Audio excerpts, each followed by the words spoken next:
rapport à la laïcité. Et elle a publié très récemment chez Odile Jacob un ouvrage qui s'intitule « Aux sources de l'idée laïque, révolution et pluralité religieuse ». Je vais tout de suite présenter les trois intervenants. Donc Hubert Bost est président de l'école pratique des hautes études dans la section des sciences religieuses. Sa recherche porte sur l'histoire de la réforme du protestantisme à l'époque moderne. Donc, articulation entre convictions religieuses et pensée rationnelle dans la production des écrivains huguenots au XVIIe et au XVIIIe siècle en Europe. Et donc, il compte intervenir plus spécifiquement sur la façon dont la question de la laïcité est traitée de façon spécifique à l'EPHE. Et Christian Mestre, donc, qui a une position tout à fait particulière, puisque dans cette institution, c'est un petit peu lui qui, dès le départ, il y a plus de 10 ans maintenant, a mis sur les rails une autre réflexion sur la laïcité. Donc, il était à l'époque, je l'ai dit tout à l'heure, président de la commission vie étudiant et questions sociales, et c'est dans ce cadre qu'il a amorcé cette réflexion, ce travail sur la laïcité. Il est doyen de la faculté de droit des sciences politiques et de gestion, professeur à l'université de Strasbourg et au Collège d'Europe de Bruges, directeur du Centre d'études internationales et européennes et donc ancien président de l'université Robert Schuman à l'époque où il y avait 3 universités à Strasbourg. Donc je vais passer tout de suite la parole à Rita Armand-Belot. Merci beaucoup, Monsieur le Président. Et je voudrais remercier très vivement la CPU de me donner cette occasion, en fait, d'interroger le périmètre de la recherche sur la laïcité et de faire ceci du point de vue qui est le mien, c'est-à-dire du point de vue de la pluralité religieuse. Ceci en un moment où la pluralité religieuse dans le monde d'aujourd'hui, la croissance et l'aspect changeant de la pluralité religieuse, particulièrement dans les sociétés démocratiques, constitue bien sûr un défi très important à la laïcité d'aujourd'hui. Alors, mon premier point sera, dans les 10 minutes, je crois, qui me sont accordées, c'est le fait que étudier la pluralité, étudier l'histoire de la pluralité, c'est aussi apporter à la connaissance de la laïcité. C'est-à-dire, c'est d'abord retrouver la place de la pluralité dans la genèse même de l'idée laïque. Et je dois dire que dans mon propre parcours, ça a été une surprise. Je me suis mise à étudier la pluralité, et dans une première étape qui était la Révolution française, j'ai trouvé la laïcité sur un certain nombre de points. Je ne veux pas dire que la Révolution française ait inventé la laïcité, loin de là, mais je crois qu'elle a installé certains prémices. Je prendrai comme seul exemple l'état civil. Et en fait, l'installation de l'état civil par la Révolution française en 1792, elle tient à beaucoup de questions, mais elle tient très très largement aux questions de pluralité en débat dans la société du temps. Donc voilà déjà une première qualité, je crois, à mettre à l'honneur de l'histoire de la pluralité. Étudier la pluralité, c'est aussi montrer que dans le contexte français, c'est la laïcité qui a su assurer les meilleures conditions d'exercice à la pluralité. Je pense bien sûr à la loi de 1905 qui a été évoquée par M. Cadenne, c'est-à-dire à la mise en fait en égalité des différents groupes religieux sur le territoire de la République. Mais je pense aussi à autre chose qui me semble devoir être rappelée, c'est la question de ce que j'appellerais moi la pluralité interne. 1905, en mettant fin au système très autoritaire des cultes reconnus, c'est aussi la libération de l'expression des courants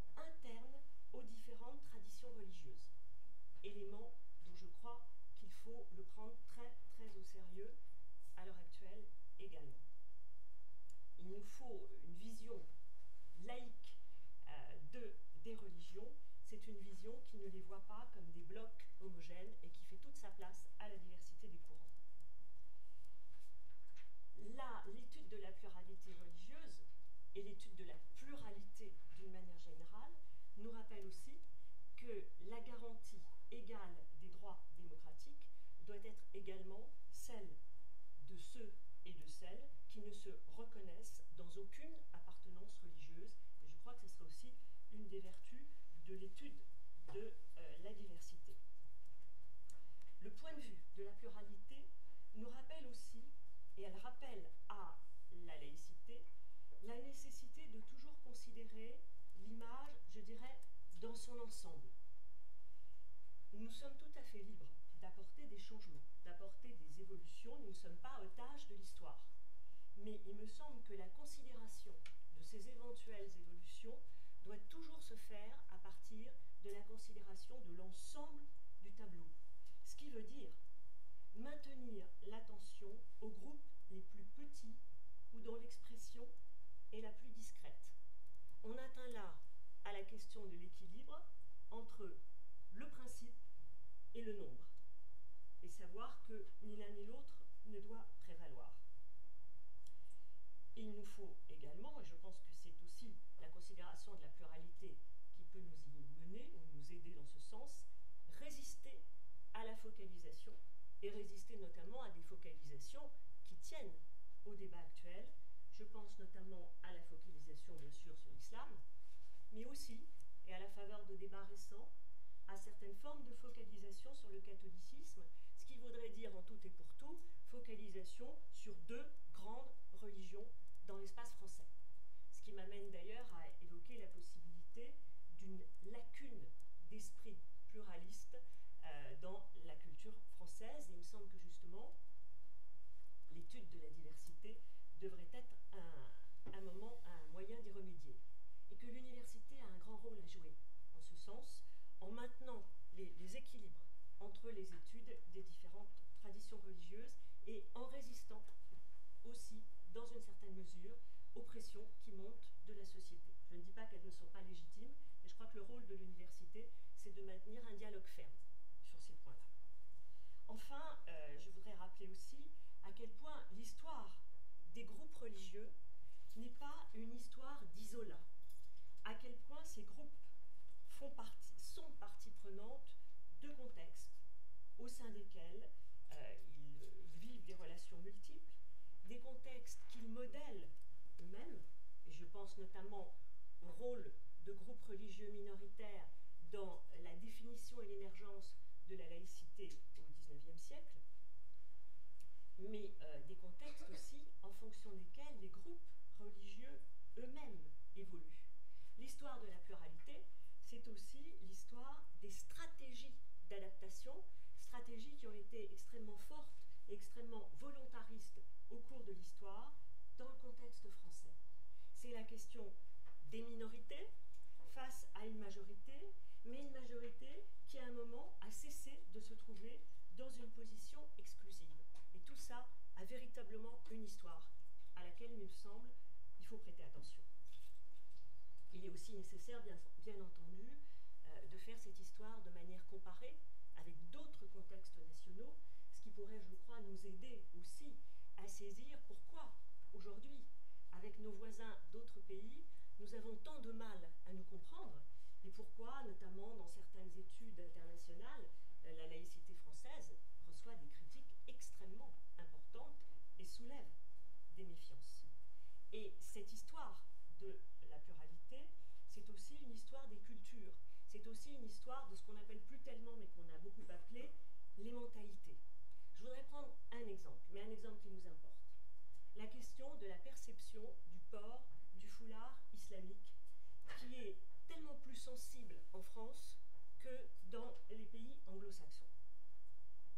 Je crois que ça tient beaucoup au fait qu'en France, la vie de la pluralité, elle s'est construite sur un processus que j'appellerais celui de neutralisation de l'espace commun, un espace commun qu'il a fallu neutraliser parce qu'il a pendant si longtemps été massivement investi le catholicisme.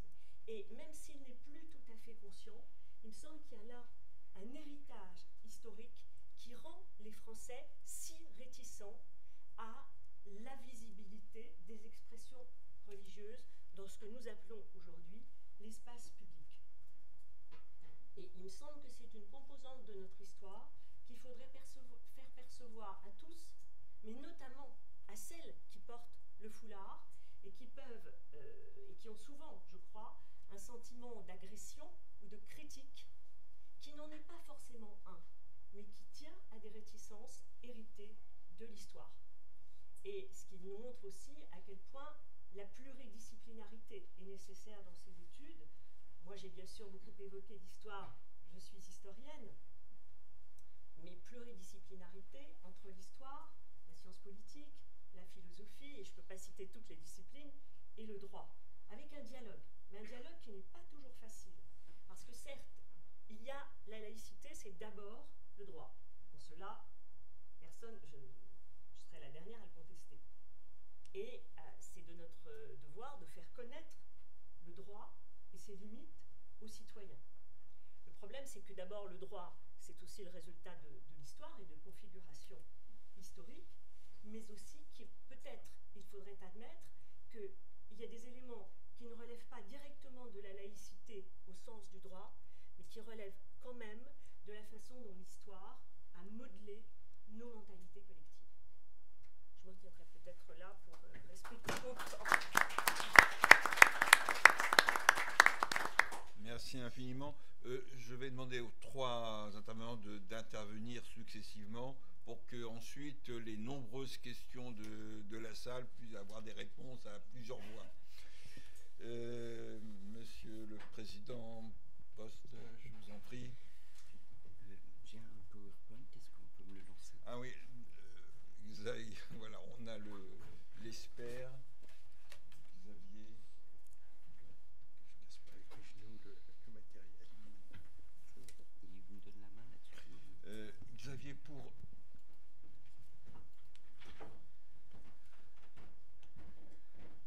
défiler, il faut être bien. Oui, c'est mieux. Là-bas, c'est possible? Non. Non, Mais c'est je pas peux, possible. sinon je peux le faire. Donc, soit vous mettez là, soit Xavier. Je vous dis, doit être diapo suivante. Voilà, par exemple. D'accord. Ouais. Je sans souci. Moi seul. Voilà. Merci beaucoup de me donner la parole, Monsieur le Président. Comme vous le voyez sur le PowerPoint que j'ai préparé, j'en suis resté, peut-être vous pouvez garder la première page, voilà, j'en suis resté au titre qui m'avait été annoncé et au sous-titre qui m'avait été annoncé. L'un et l'autre ont changé, ça n'a pas énormément d'importance, mais ça mérite d'être souligné puisqu'il était question des laïcités et vous allez voir que plusieurs éléments de mon propos tourneront autour de la question du singulier et du pluriel.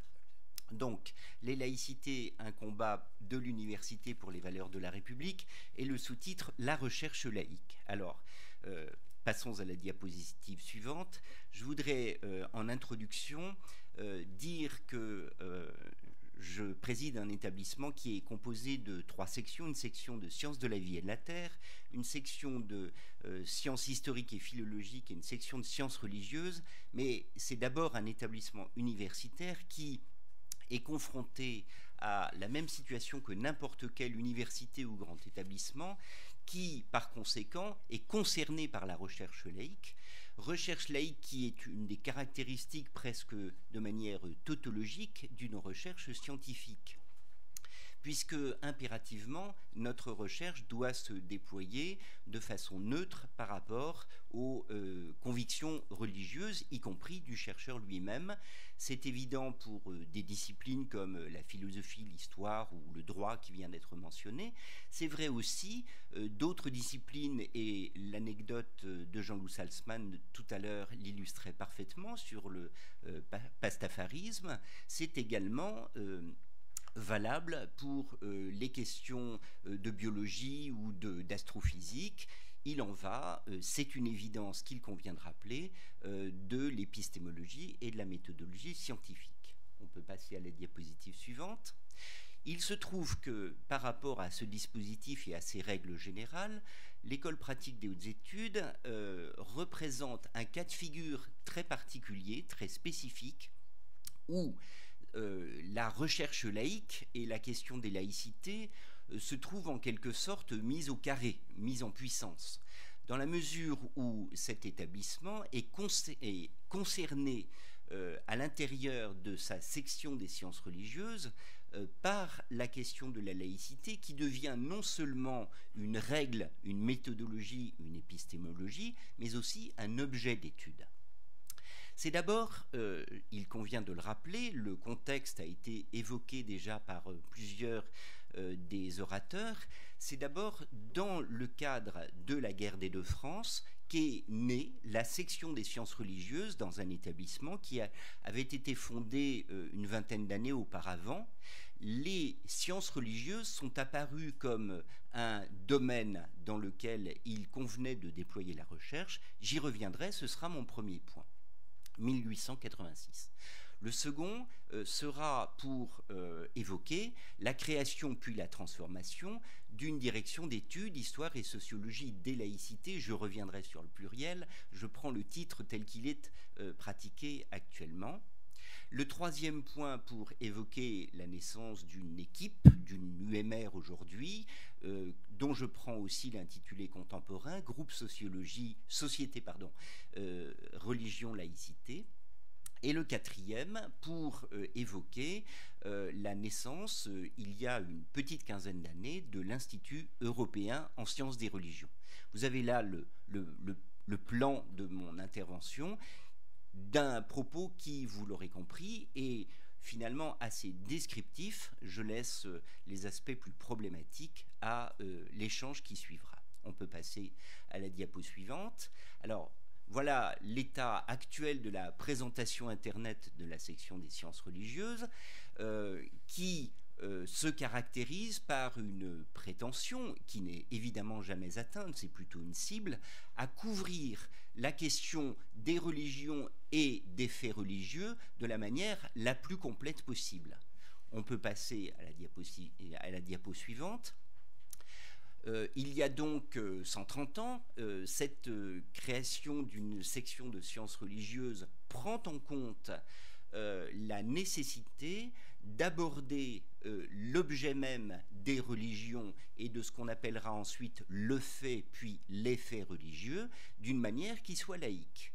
Et même si cela précède la loi de 1905, nous sommes déjà dans une logique où il convient de ne pas laisser aux mains des seuls religieux, notamment les théologiens, mais pas eux seulement, des religieux, la question religieuse. Elle mérite, elle nécessite un examen neutre, laïque. Donc, cette section est née avec une façon très érudite et 19e siècle, qui était au fond l'application des principes de l'histoire et de la philologie au domaine des religions au sens classique, les religions de l'Antiquité, Rome, la Grèce, l'Égypte, la Mésopotamie, les religions de l'Inde et les trois grands monothéismes. Très rapidement, ou progressivement, plusieurs questions se sont posées autour de la définition de ce qu'est une religion, des frontières de ce qu'est une religion par rapport aux sagesses, par rapport aux philosophies, et de la question de savoir si une religion était forcément fondée sur un corpus scripturaire, d'où la naissance de l'interrogation sur les religions dites primitives que Lévi-Strauss ensuite appellera les religions des peuples sans écriture.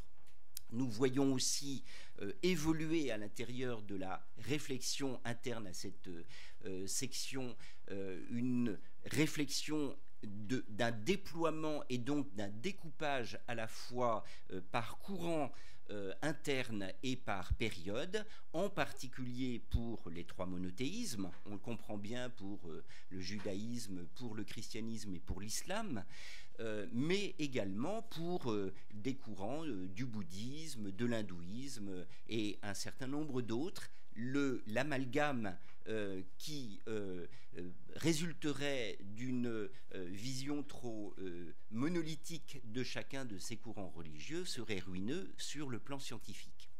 Et puis, dernier, mais non le moins important des points qui engendrent ou dont la réflexion interne à la section des sciences religieuses va engendrer une décision, c'est la nécessité de prendre en compte une problématique spécifique qui est le traitement du fait religieux par l'autorité politique, ou le traitement de l'institution religieuse par le politique. Et c'est là que nous débouchons sur le second point.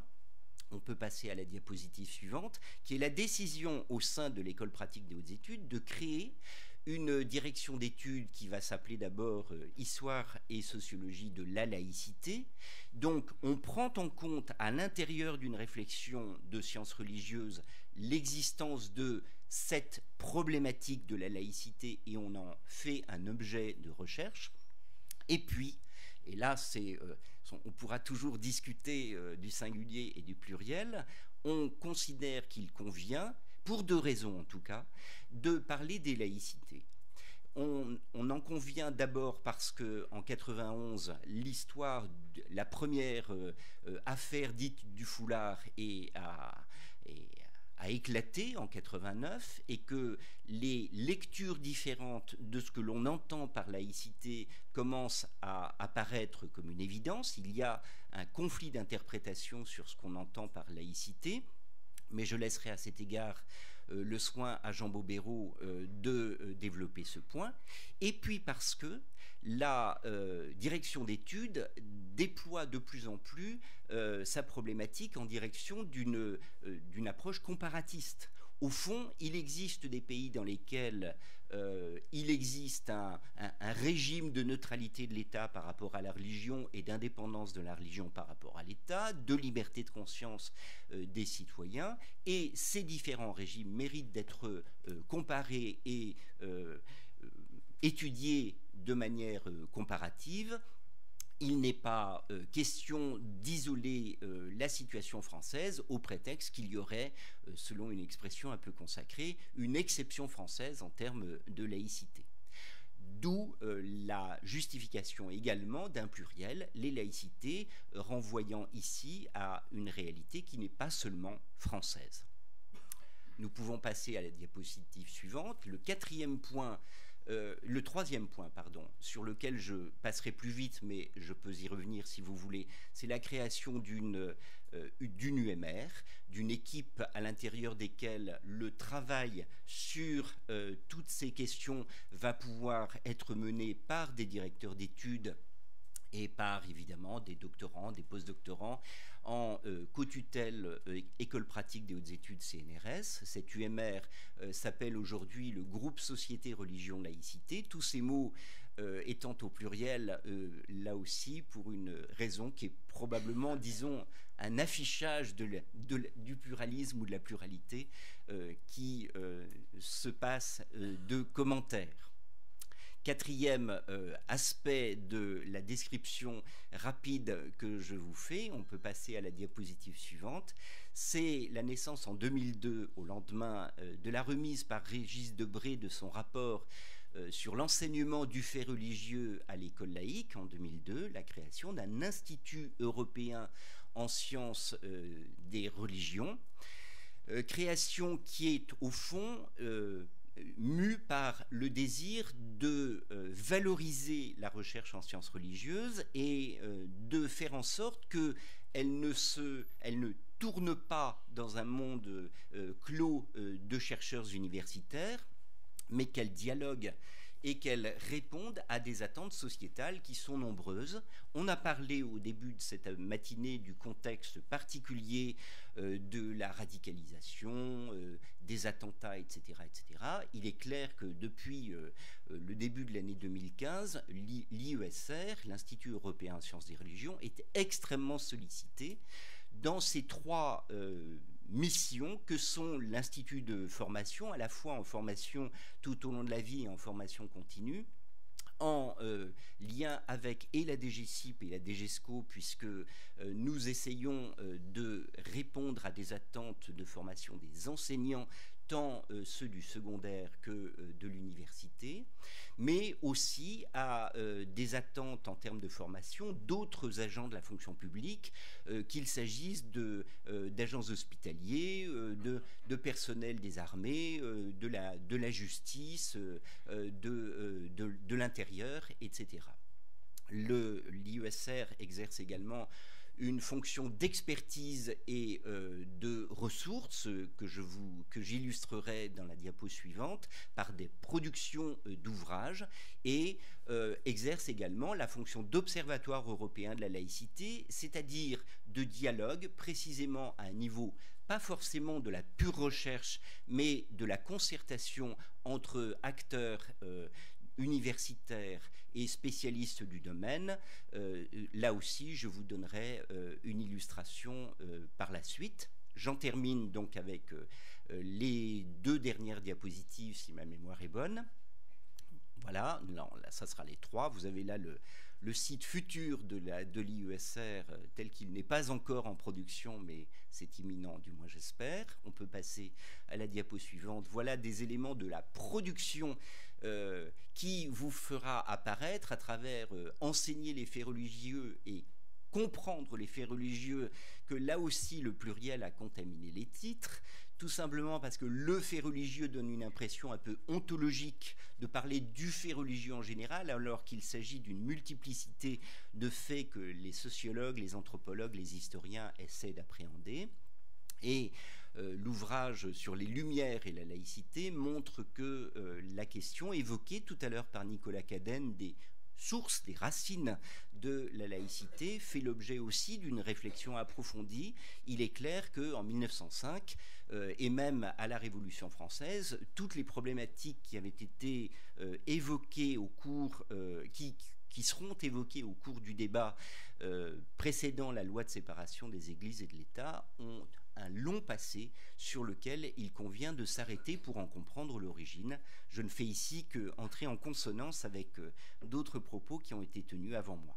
Dernière diapositive, la dimension européenne avec une institution un peu transnationale qui ouvre des programmes comparatistes, ici par exemple avec des collègues allemands, italiens, danois et évidemment l'IESR, qui essaie encore une fois d'articuler la dimension purement recherche avec une dimension plus sociétale ou plus soucieuse de comparer sur le plan pratique les expériences et les vécus des différents pays dans la question de la régulation entre des institutions religieuses dans différents États. Voilà, j'ai un peu cavalé, je vous prie de m'en excuser, mais l'exercice nécessite de la brièveté. Je reviendrai sur tel ou tel des points à la faveur de vos questions, si vous le souhaitez.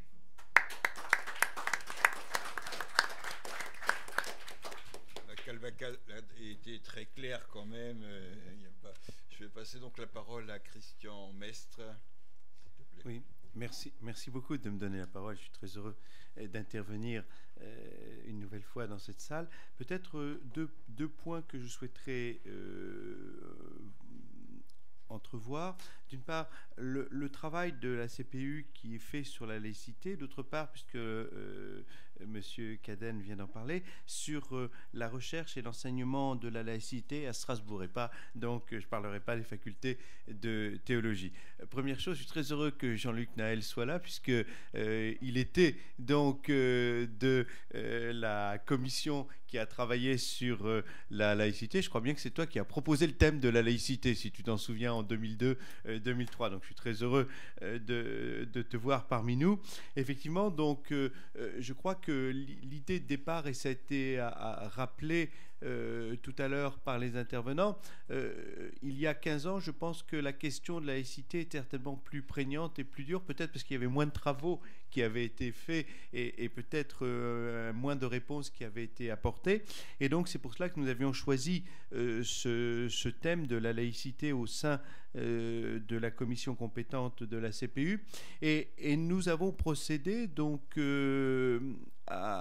d'abord avant tout à comprendre ce qui se passait. Donc l'idée qui a toujours été la nôtre, ça a été de fournir des instruments de réponse, des instruments de réponse, de la motivation pour les réponses. Ça n'a pas été, je dirais, véritablement un travail scientifique au sens où c'est évoqué par les deux intervenants précédents. Nous, c'était vraiment donc d'aider les responsables des établissements, aussi bien, je dirais, dans le cadre de la gouvernance politique que les responsables administratifs des établissements, dans les questionnements, dans les faits, comment y répondre donc, et pour voir ce qui était donc autorisé et ce qui ne l'était pas. Donc effectivement, c'était un travail tout à fait juridique que nous avons mené dans ce cadre-là, et nous l'avons fait à la fois par un questionnaire et adressé à l'ensemble des établissements de la CPU, et en même temps par des auditions que nous avons poursuivies pendant plus d'un an d'un certain nombre de responsables, d'universitaires, pour, je dirais, recueillir à la fois les problèmes posés par la laïcité au quotidien dans les établissements, et en même temps pour voir les réponses qu'ils avaient pu adresser. Et ce qui nous a tout de suite, je dirais, intéressé, c'est le fait qu'il y avait sur un certain nombre de questions beaucoup de zones grises, au sens où il n'y avait pas de réponse, au sens où les juridictions, de manière très très générale, n'avait pas été saisie. Ce que l'on peut constater entre la première version du guide de 2004 et la dernière, dans la seconde, de 2015, c'est qu'il y a une évolution de l'encadrement juridique qui a permis donc d'apporter un certain nombre de réponses. Donc, ce qui explique que pendant un certain temps, eh bien, il a fallu essayer de produire sa propre réponse, quitte à ce qu'elle entre en conflit avec la position d'un certain nombre de juridictions, ce d'autant qu'on a à la fois des juridictions nationales et des juridictions européennes qui interviennent sur ce thème, et notamment l'apport très très important de la Cour européenne des droits de l'homme par rapport à ce qu'il était mentionné tout à l'heure, l'article 10 sur la liberté de conscience, ou même sur la question du prosélytisme, etc. Donc là, nous avons un corpus juridique qui s'est énormément enrichi. Donc ça, c'était l'objectif même de ce guide, c'était d'apporter des réponses en présentant l'encadrement juridique, et c'était pas du tout un travail, je dirais, de recherche au sens où ça là vient de nous être exposé. Je crois qu'ensuite, ce qui a été mis en œuvre depuis plusieurs années dans certains établissements, ou bien depuis l'année dernière à la suite de la parution de la nouvelle version du guide de la CPU, c'est le fait qu'il y ait des correspondants, qu'on appelle référents laïcité, mais peu importe le terme choisi, qu'il y ait des correspondants sur ces questions-là, parce que je pense que cela nécessite que l'on puisse avoir une unité de réponse. Et je veux dire, en tant que juriste, on est très attentif à la question de l'unité et de l'uniformité juridique, qu'il puisse y avoir donc une unité dans les réponses face aux mêmes situations, et que chacun ne se sente pas, je dirais, un petit peu dépossédé dans son côté, et de répondre comme cela, parce qu'il y a une urgence à répondre sans que cette réponse puisse être vraiment pensée, approfondie, et qu'elle ait donc une valeur générale. Donc je crois qu'aussi ça, c'est quelque chose de très très important dans les suites du guide, c'est le fait que les établissements et la CPU se soient dotés de référents en laïcité, ce qui permet au niveau de la CPU de centraliser un certain nombre de questions, de centraliser donc des réponses, et qui vont servir donc à enrichir, à améliorer donc une prochaine édition du guide de la laïcité. Donc je crois que là aussi c'est quelque chose qui est extrêmement bénéfique, pour une raison simple, c'est que des questions qui n'étaient pas apparues lors de la première édition du guide sont apparues après, hein, et que naturellement, je dirais, ceux qui sont en charge de l'établissement n'ont pas trouvé la réponse. Donc l'objectif de ces référents, c'est de pouvoir, donc, en dialogue entre nous, de pouvoir apporter des réponses et qu'aucun établissement donc ne soit laissé avec ses problèmes donc au bord du chemin. Et là, j'y vois donc des solutions qui sont des solutions extrêmement pertinentes pour avoir une cohérence sur la pratique dans les établissements de la laïcité, puisque effectivement, donc c'est la laïcité au quotidien que nous devons vivre et que nous devons faire vivre pour que tout se passe bien dans les établissements. Ça, c'était un premier point. Le second point, c'est sur la question de plus l'enseignement, mais pour partie également à la recherche, sur la laïcité à Strasbourg. Il a été rappelé la position extrêmement particulière de Strasbourg du fait de la présence donc de deux facultés de théologie. Vous savez qu'il y a toujours eu des débats récurrents pour savoir s'il fallait avoir d'autres facultés correspondant à d'autres religions. Bon, c'est un débat récurrent qui n'est pas totalement terminé. Cela étant, ce que l'on peut noter, c'est que dans la politique de sites universitaires sur la réflexion, notamment sur la question de la laïcité, religion et laïcité, on s'est mis d'accord pour que effectivement cela soit abordé, je dirais institutionnellement, par l'intermédiaire de la faculté de droit, de sciences politiques et de gestion, plutôt que par les facultés de théologie. Donc je crois que là, il y a déjà eu une prise de position qui était très ferme et que nous avons discuté avec le ministère et pour lequel le ministère a approuvé, je dirais, totalement donc ce choix. Et cela a permis de créer des diplômes, cela a été rappelé dès 2009, donc un master d'islamologie, également un master de finance islamique, et on constate que ces diplômes sont rattachés à la faculté de droit et sont ouverts donc d'abord et avant tout aux juristes, pas exclusivement, mais aux juristes. Donc ça, c'est un premier point que je voulais donner. Un autre point également, c'est que nous avons créé un diplôme d'université qui s'intitule Droit, société et pluralité des religions, qu'un diplôme universitaire qui est intégralement financé d'ailleurs par le bureau des cultes du ministère de l'Intérieur.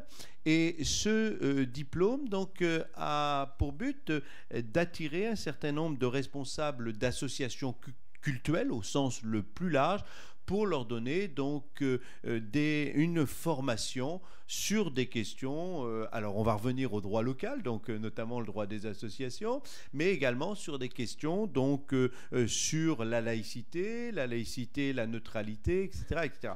Donc je crois qu'aussi il y a eu un travail qui est fait depuis 2011, et d'ailleurs le ministère y a trouvé énormément d'intérêt, puisque l'année dernière, le Premier ministre, la ministre de l'Éducation nationale, d'enseignement supérieur et de la recherche, ainsi que le ministre de l'Intérieur étaient présents à Strasbourg pour la présentation donc de ce diplôme, et ils ont décidé d'étendre donc cette formule à d'autres universités, bien qu'entre-temps certaines donc avaient déjà, je dirais, épousé le sillage de Strasbourg dans le cadre de ce type de formation. Et puis un dernier point également, c'est que tout ce qui se fait en recherche de religion, c'est d'abord droit et religion. C'est-à-dire que c'est d'abord donc des centres de recherche rattachés à la faculté de droit, avec en majorité donc des juristes, naturellement avec des théologiens, mais c'est d'abord avant tout donc des centres de la faculté de droit, hein. Il y a même une UMR qui s'est créée à ce sujet depuis 2012, même si effectivement il siège et actuellement c'est dirigé par l'ancien doyen de la faculté de théologie catholique. Mais il n'empêche que c'est d'abord avant tout les juristes qui sont les plus nombreux. Donc tout ça pour vous dire que la façon d'aborder la recherche par rapport à l'articulation entre laïcité et religion se fait d'abord avant tout sur le terrain du droit à partir donc des juristes qui jusqu'alors appartenaient à d'autres centres et qui ont souhaité donc s'investir dans ce type de recherche. Voilà les quelques mots que je pouvais vous adresser en vous remerciant.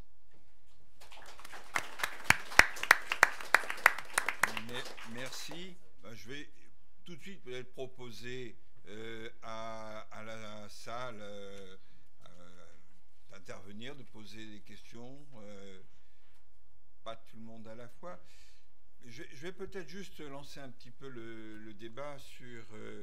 vous avez souligné le changement de titre, notamment la disparition du pluriel. C'est vrai que le pluriel initial avait provoqué certains émois, ce qui nous a conduit, pour calmer les jeux, de faire disparaître ce pluriel. Et pourtant, ce pluriel, il ressurgit dans les discours. Je pense qu'il va ressurgir aussi dans l'intervention de Jean Bobéro. Le pluriel est un pluriel de chercheurs, essentiellement, et la recherche se trouve un peu accusée d'être performative et de vouloir mettre à mal la laïcité telle que le droit, en quelque sorte, le définit et qui s'impose à tous.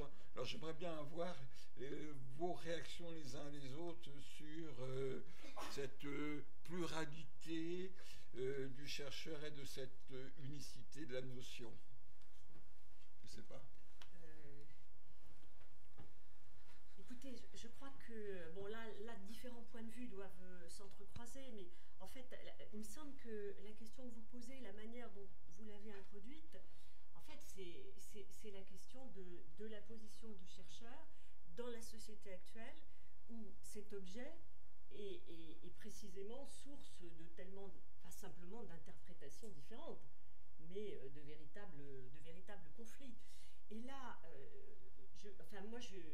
à la fois, comment vous dire, pour le chercheur, c'est un stimulant extraordinaire de voir l'intérêt pour son propre objet, mais en même temps, ça pose beaucoup de questions sur la place qui est la nôtre, et le fait qu'il me semble que nous avons des éléments à apporter effectivement au débat et à nos concitoyens, mais qui sont des éléments de connaissance. Et ces éléments de connaissance peuvent être notamment l'interrogation des catégories en usage.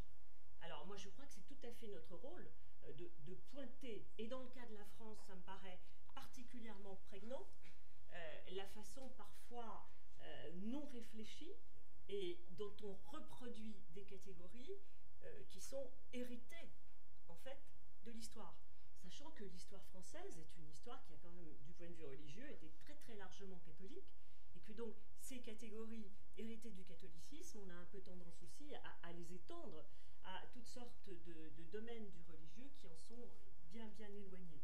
Alors, il y a, je pense aussi pour le chercheur, l'importance de remettre les choses en contexte, et puis de résister, je le disais tout à l'heure un peu, de résister dans une certaine mesure à la demande sociale.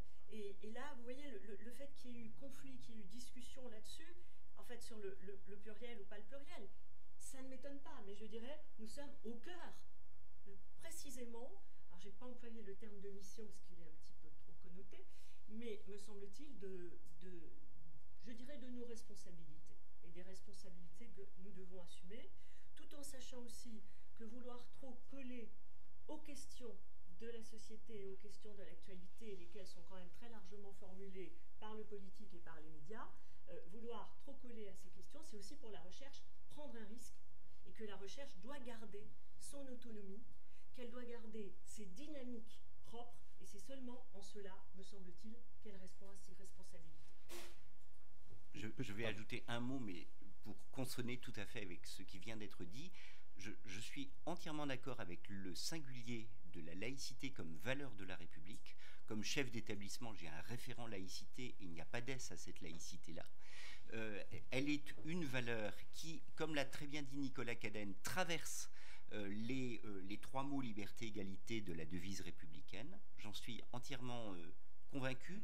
Et cela dit, sans aucune impression de schizophrénie, par ailleurs, comme chercheur, j'interroge ce qui vient d'être dit, l'évidence de cette laïcité, et c'est ce qui suscite en quelque sorte le pluriel ou la pluralité. C'est-à-dire qu'au fond, dès que je m'attache aux aspects juridiques, aux aspects historiques, aux aspects sociologiques de cette question de laïcité, je m'aperçois que l'objet qui se présentait dans son évidence éclate et que cette évidence n'a plus du tout ce caractère que néanmoins je revendique pour elle en tant que citoyen et en tant que chef d'établissement. Oui, pour le juriste, effectivement, c'est la notion de valeur de la République qui domine.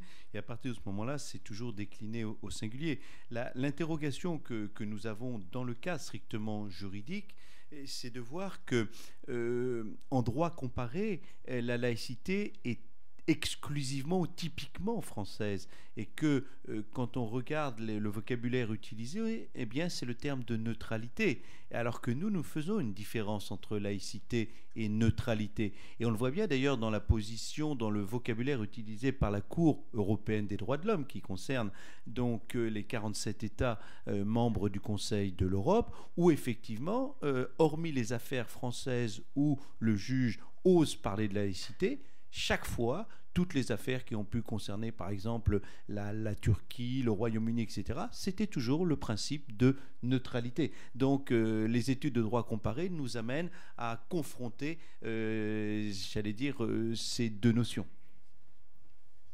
Oui, s'il vous plaît, oui. Il y a un micro qui circule. Oui. Merci. Michel Selig, président d'un conseil d'IUT à Metz, Université de Lorraine.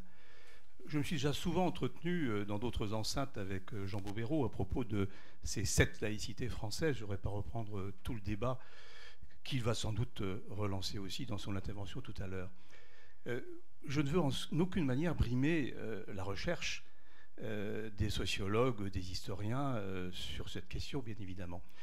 Moi, ce qui m'interpelle dans cette présentation, et en particulier celle qui a été faite par Jean dans son livre, c'est qu'on donne, dans une affirmation publique de scientifiques reconnus comme tels, dans l'espace public, dans les médias et dans le monde politique, on donne de ce fait un label scientifique de laïcité à des discours.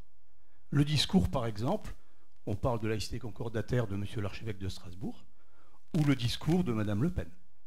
On les qualifie donc de laïcité au même titre que les autres discours. Et ça, excusez-moi, cela me gêne. On laissera Jean Bobéro répliquer à ça. Une autre intervention.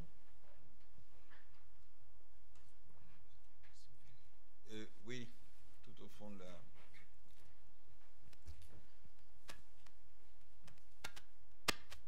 Bonjour, je suis Thomas Hoffnung du site, un des responsables du site The Conversation, qui est donc partenaire de ce colloque. J'avais une question pour Madame Rita Hermand-Belot. Vous avez parlé de cette incompréhension à l'étranger du système de la laïcité à la française. Est-ce que vous pourriez revenir sur cette incompréhension? Pourquoi cette neutralité à la française est perçue à l'étranger parfois comme une négation des identités religieuses? Merci. Oui, je vous remercie, d'autant plus que je reviens d'un séjour d'un mois dans une université américaine. Bon, alors, selon qu'on parle des États-Unis et je dirais bon, des pays nord-américains, États-Unis, Canada, ou que l'on parle d'autres pays, notamment de pays européens, je crois que ce n'est pas tout à fait sur les mêmes points que les incompréhensions se situent. Mais par exemple, pour vous donner un exemple, j'y avais à faire une conférence au département de français de l'université dans laquelle je me trouvais, Et comme il s'agit donc d'étudiants du département français qui doivent déjà connaître les situations françaises, on leur a demandé de préparer au préalable des questions. Et il y a eu, disons, à peu près 25 questions. Sur 25 questions, il y en avait 20-23 qui tournaient autour de la question du foulard islamique. C'est une question qui prend, dans le débat américain, une importance absolument considérable. Je ne sais pas si vous avez vu les dernières publications de la Brookings Institution, ça prend des proportions immenses. Et je crois que là, il y a vraiment une incompréhension très importante qui est vraiment vue par les Américains comme une forme de discrimination des Français à l'égard d'une religion particulière qui serait l'islam. Ça se focalise beaucoup là-dessus. Alors, je ne suis pas sûre qu'on ne recycle pas, si on remontait dans l'histoire de la vision de la laïcité française par les Américains, je pense qu'on retrouverait d'autres choses. Je ne suis pas sûre qu'on ne recycle pas. Et puis qu'il y a le problème à la fois de l'amour-haine et de la fascination de beaucoup d'Américains pour la France. Mais je crois que là, dans notre sensibilité particulière, encore une fois, au port de signes religieux dans l'espace public, il y a vraiment quelque chose qui n'est vraiment pas du tout compris des Américains. Je rappelle aussi le succès tout à fait inhabituel pour un ouvrage universitaire qui avait eu le livre de John Bowen, Why the French Don't Like the Headscarf. Alors je ne sais plus en quelle année c'était, il y a à peu près 6 ou 8 ans, mais c'était un best-seller, ce qui est très très rare. Donc vous voyez, il y a vraiment là-dessus, il y a une incompréhension, moi, qui me semble aller beaucoup plus loin que l'anecdotique. Bon, alors, en même temps, il faut reconnaître que quand on explique les choses, beaucoup d'Américains, notamment dans le domaine universitaire, vous écoutent. Mais bon, là, il y a la part aussi des médias, puis il y a la part aussi, effectivement, de l'image de la France que donnent certains médias français en simplifiant les questions. Mais la vision est extrêmement simplifiée, et cette question qui, pour eux, est fondamentalement la question de la liberté religieuse, vraiment, dans leur compréhension de la France, ça pose un grand problème. Je ne sais pas si j'ai bien compris, bien répondu à votre question, mais le problème est là, il est important. Une dernière question, dernière intervention. Sinon, on va vous remercier.